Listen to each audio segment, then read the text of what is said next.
Welcome back to another episode of Rock Boys Football. For a lack of better terms, Mario Cristobal and the Miami Hurricanes cleaning house on the defensive side of the football. Now, it started a couple of weeks ago with Lance Guidry leaving, and now with Cory Hetherman taking over the defense. You've seen two assistant coaches on the defensive side of the football leave the program as well, right? Chevis Jackson leaving for Wake Forest, and now linebackers coach Derek Nicholson leaving for Missouri. I was a big fan of Derek Nicholson up until 2024, and I don't think it's any secret to the Miami Hurricane fans who watch this football team play every single Saturday. It wasn't just the defensive backs that struggled. I mean, we talked extensively about the struggles of a guy like Francisco Mauigoa. I mean, this was, to me, an all ACC caliber linebacker in 2023, a guy that certainly could have gone to the NFL draft. He decides to come back to Miami for one more year, and it was not even close to the version that we saw in 2023. And I think largely kind of how we talk about the defensive backs just playing with poor discipline, missing a lot of tackles, looking generally confused on the football field. A lot of those conversations apply to the linebacker room as well. And look, I'm a fan of Derek Nicholson. I think he's a really good coach, but I also do not blame Mario Cristobal one bit for looking for another coach to come in. Now, there's a couple of different storylines here. One, I think Mario Cristobal is doing the right thing, and that is, hey, we went out and grabbed the defensive coordinator and Cory Heatherman that we have a lot of confidence in. Let's let him get his staff right. Let's let Cory Hetherman surround himself with defensive coaches that he trusts to teach his defense. And you look at guys like Chevis Jackson, you look at guys like Derek Nicholson, those wouldn't be those kind of guys. I think secondly, Cory Hetherman coached linebackers at Minnesota, coached at Rutgers, the linebackers before he came to Minnesota. This is a guy that has coached linebackers for a long time. And so Cory Hetherman probably has a certain picture of how he wants his linebackers to play in this defense. And as good as Derek Nicholson was on the recruiting trail, and quite frankly, as good as the linebackers have played at times under Derek Nicholson, this is another move that to me makes sense. I think this defense performed so poorly in 2024, and this is a results driven industry. Like if you don't put good results on the football field, you ain't going to stick around. I do think this makes a lot of sense. And I think another interesting storyline here is I know Derek Nicholson was getting paid a lot to coach the linebackers. This probably frees up some money to really go out and make some good hires, both in the secondary and at the linebacker position. Now, the attention, I think, for a lot of Miami fans goes to, hey, where are we going at the linebacker position? Where are we going at the defensive back spot? Now, we did an episode a couple of days ago talking about defensive back candidates. Now, I want to just get into some linebacker coaches that I think would be really interesting candidates for this Miami Hurricanes defense. Before we get into it, as always, to the Miami fans, it's been about as busy of a 7 days as you could have imagined, right? Carson Beck coming into the portal, new defensive coordinator and Cory Hetherman. We are completely revamping and retooling this defensive coaching staff.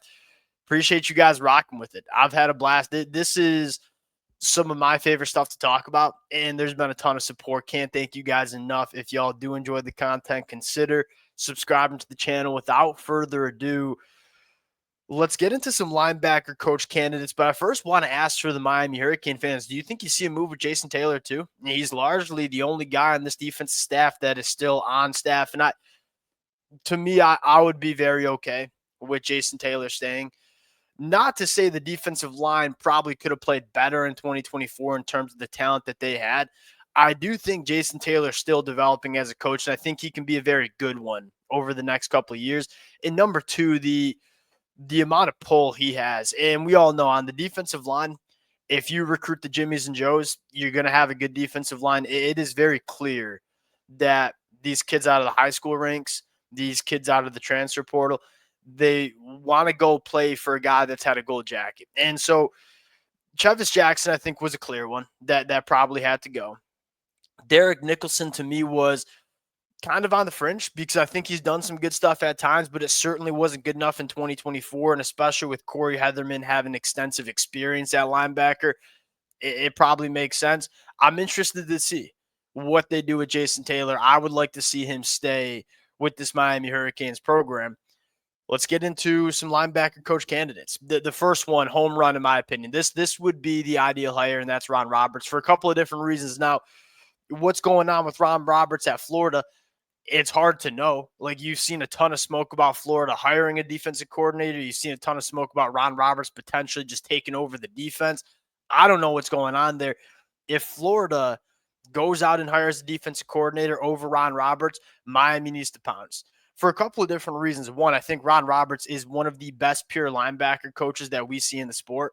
I think he's done a great job at Baylor, did a phenomenal job at Florida this year. Secondly, Cory Heatherman.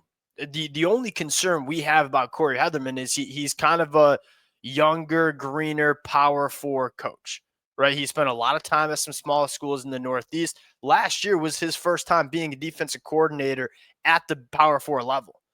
And so you're bringing a guy like Ron Roberts, who's about as grizzled of a veteran as you can find on the defensive side of the football.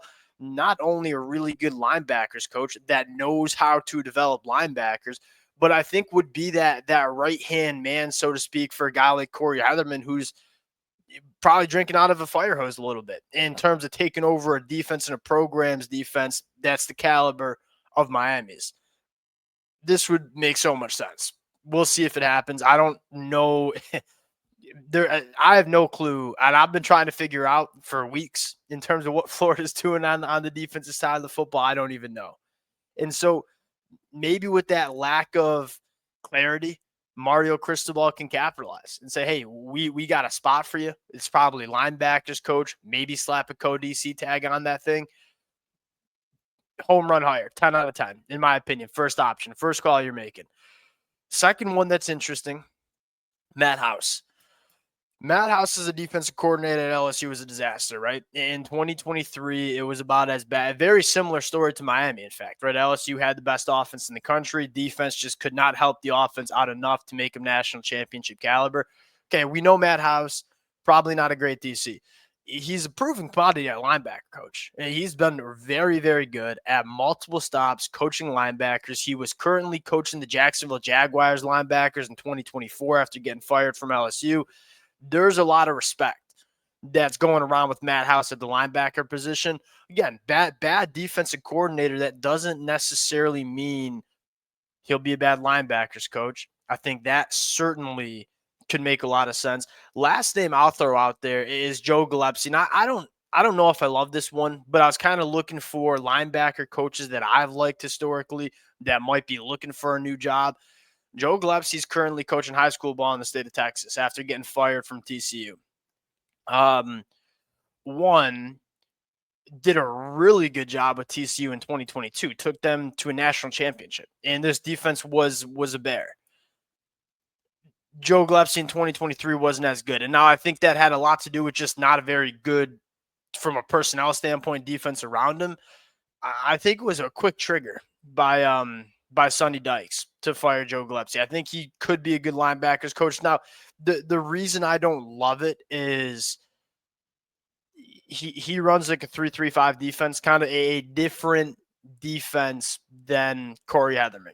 And if you are Cory Hetherman, if you are Mario Cristobal, you probably want a guy that sees the game a little bit like you do. And Cory Hetherman pretty consistently four-man fronts, not a ton of creativity. Shouldn't say not a ton of creativity, but not a ton of variance with your fronts. Joe Gillespie, 3-3-5 guy. That would probably be the holdup for me, but I do think he's a good linebackers coach. Kind of similar to the conversation we had with defensive backs. I would like to see Mario Cristobal allow Cory Hetherman to have a big say in it. You know, I think one of the worst things you can do as a head coach is, all right, we're going to push our chips in for a guy like Cory Hetherman, but we ain't going to let him surround himself with the staff he wants. And then you get that kind of button heads of guys that this Cory Hetherman, Mario Cristobal picked. Well, Mario Cristobal also picked the linebackers coach, and now Cory Hetherman and the linebackers coach maybe don't gel. You want to make sure you have that, you know, continuity and gel within the staff. And I don't know why I keep doing this. That's probably my take, is make sure you're allowing, and it's not to say Mario Cristobal does not have a say in the staff that is being brought in.